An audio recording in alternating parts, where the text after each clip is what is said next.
In this video on the causes of the U.S. Civil War, we'll be focusing on two main things. One, the very divisive issue of slavery in the federal territories, and two, a summary of westward expansion from the Articles of Confederation in 1787 through the Missouri Compromise in 1820.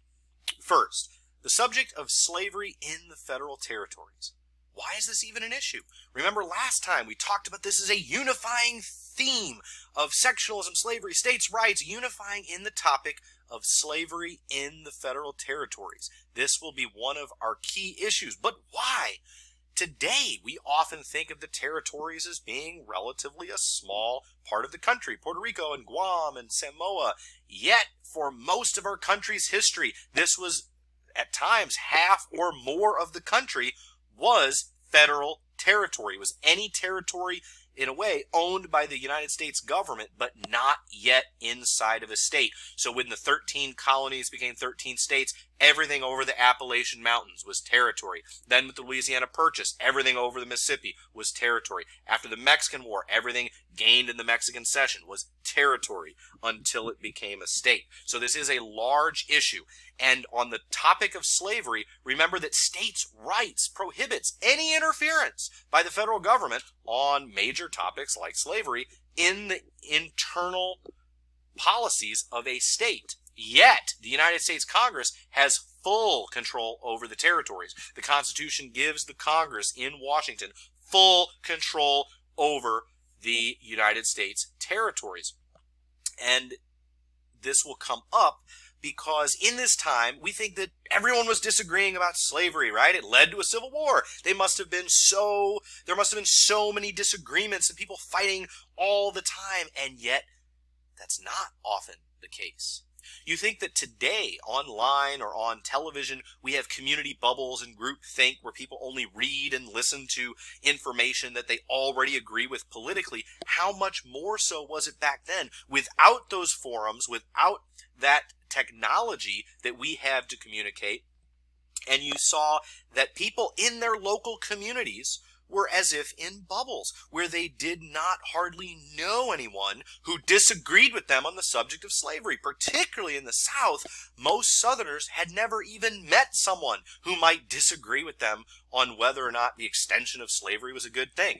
And many Northerners were sort of unified that slavery was not good. That didn't mean that they all thought the federal government should interfere with the South, again, because of this deep respect they felt for states' rights. Yet the extension of slavery was rather frowned upon among many Northerners.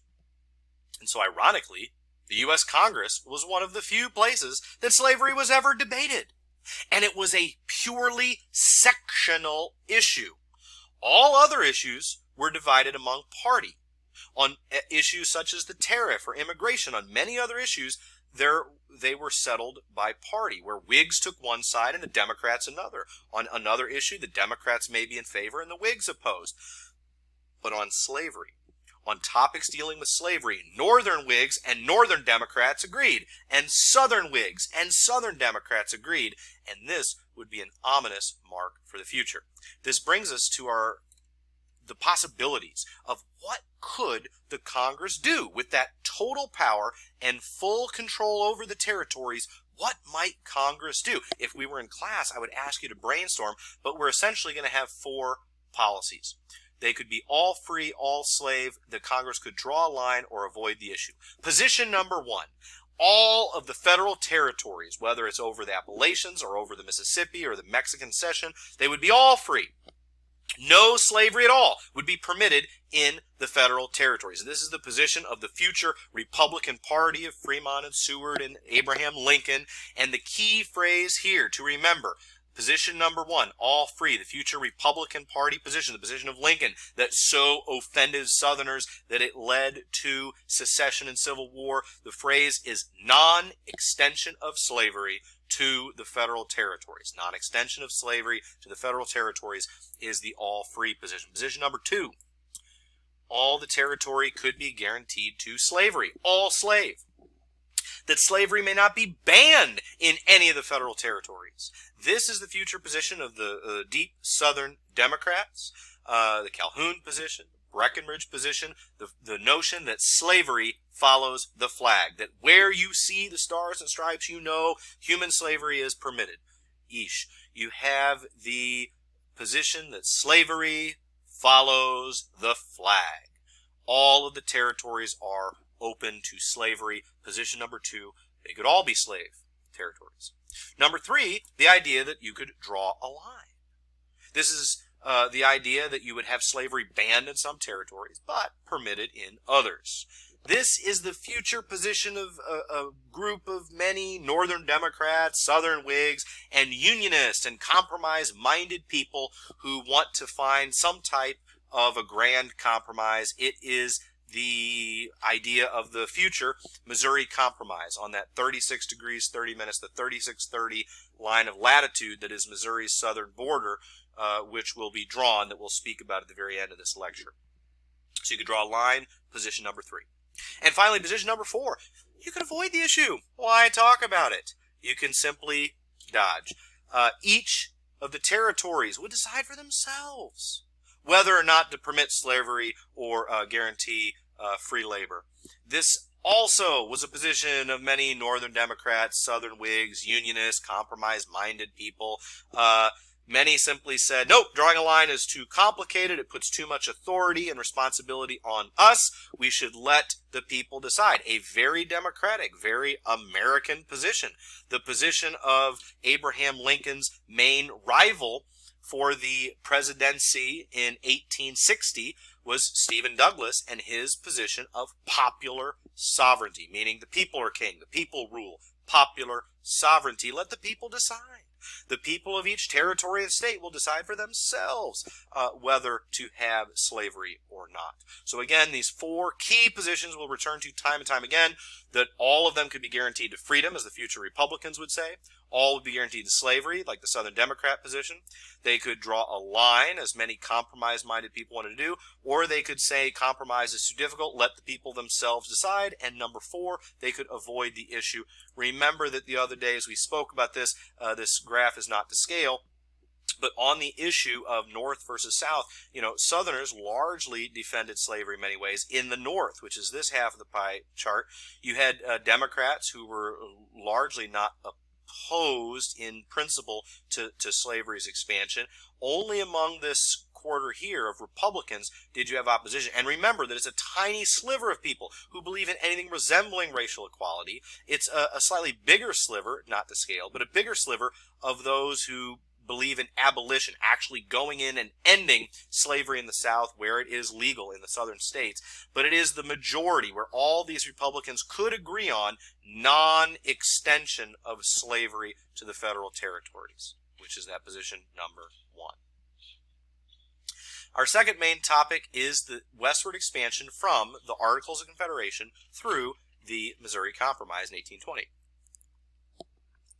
First, you had the Northwest Ordinance, one of the few pieces of legislation passed under the Articles of Confederation, which dealt with the Northwest territories gained from Great Britain. The Trans-Appalachia, the territory between the Appalachian Mountains and the Mississippi River, such as Ohio and Michigan and Indiana and this territory. And it allowed for the selling of those parcels of land, and it banned slavery from those territories, with broad approval from North and South. Significance.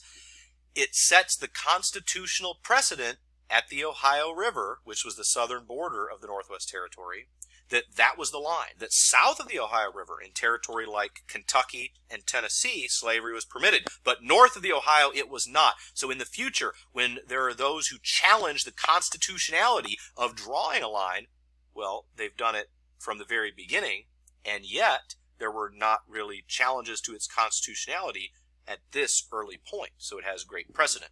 Secondly, this demonstrates the consensus of the age of Jefferson, that in kind of this early period, you didn't have those who saw this as a life or death situation, that part of the territory would be open to slavery, part would have it banned, and many representatives were okay with that.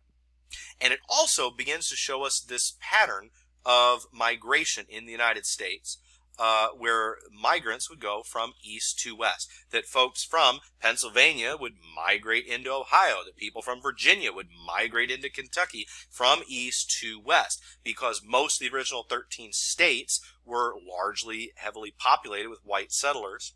And over the Appalachian Mountains, due to Indian removal and the army and disease and things, you had a smaller Native American population and being depopulated by squatters and being pushed aside with conflict with Native Americans. And so migration tended to go from east to west. Next, in 1803, when the United States purchased Louisiana Territory from Napoleon, it was silent on the subject of slavery. So the Northwest Ordinance, right, took up position number 3. It drew a line in a way. The Louisiana Purchase, in a way, takes up position number 4. It avoids the issue, or effectively, popular sovereignty. The Louisiana Purchase is silent on the topic of slavery and basically lets each new state decide for itself whether or not to permit slavery. This all changes after the War of 1812, and the Napoleonic Wars come to an end, and with the Missouri Compromise. When Missouri applies for statehood, there just happened to be a balance of 11 states to 11 states, as Alabama had become a state in 1820. And keep in mind that with this balance, it made the Senate perfectly balanced. Population didn't matter, because population only affects electoral votes for the presidency. Population affects the seats in the House of Representatives, but the Senate was perfectly balanced between slave and free states. And also keep in mind that regardless, the South used to be the dominant section of the country. It had the larger population at one point, and it had what was then believed the more valuable export economy. They grew cash crops for export in the South that Europe could not replicate at home. Versus the northern strength, which was not yet factories, it was really trade and shipping. Every European country did do that, and Britain did it better than anyone. So it's fierce competition for what the North was good at, banking and shipping and things that other parts of the world could replicate. The South was believed, in a way, the more economically valuable part of the country. It had been more populous. Politically, there was what was called a Virginia dynasty, where you had George Washington, Thomas Jefferson, James Madison, James Monroe, 4 two-term presidents, slave owners from Virginia, with only one exception. So that's 8 out of 9 presidential elections were won by a Virginia planter, and only one election won by someone that didn't fit that criteria.